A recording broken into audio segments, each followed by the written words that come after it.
পরবর্তী যে বড় খবরের দিকে নজর রাখবো, সুন্দরবনে গুলির লড়াই এবং এই গুলির লড়াইয়ে মৃত্যু হলো এক বনকর্মীর। যেমনটা জানা যাচ্ছে, চোরা শিকারীদের হাতে খুন হতে হয়েছে বন দপ্তরের এক কর্মীকে।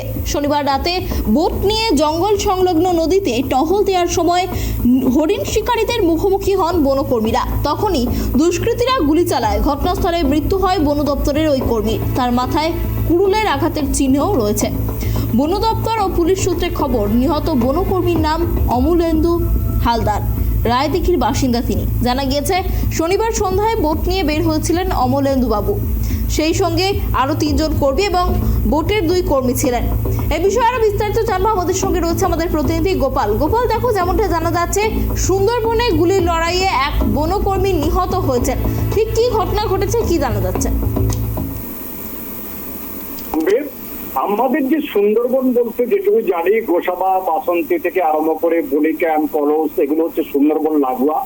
একদিকে আছে উত্তর 24 পরগনা, সেটাও সুন্দরবনের মধ্যে পড়ে।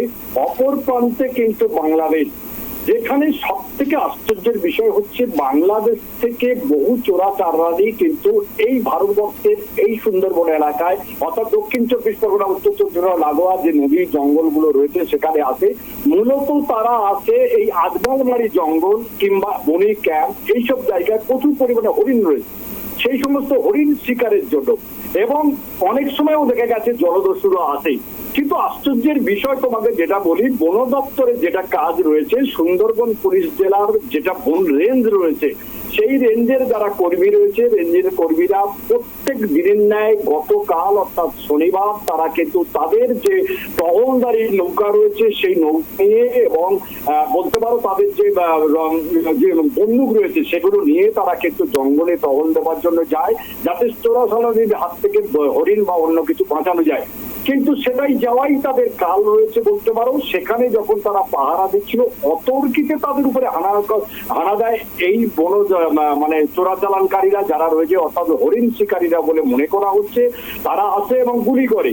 সেখানেই তাকে গুলি যে করেছে, গুলির মাথাতে গুলি করে এই ব্যক্তি অমলেন্দু হালদার, বছর 59 বয়স রয়েছে, রায়দিঘির বাসিন্দা, অর্থাৎ মথুরাপুর লোকসভা রায়দিঘির বাসিন্দা।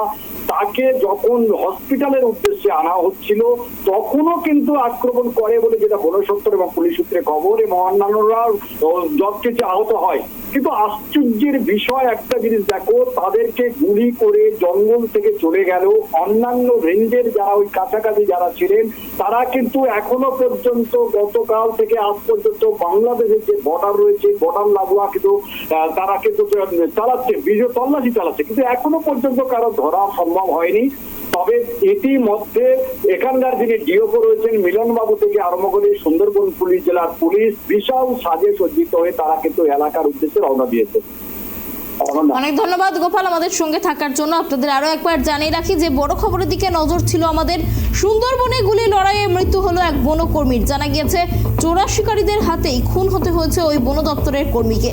শনিবার রাতে টহল দেওয়ার সময় দুষ্কৃতীদের মুখোমুখি হন ওই বনকর্মী এবং তখনই গুলির লড়াই চলে এবং সেই গুলির লড়াইয়েই মৃত্যু হয়েছে ওই বনকর্মীর। যেমনটা জানা যাচ্ছে, ওই বনকর্মীর নাম অমলেন্দু হালদার।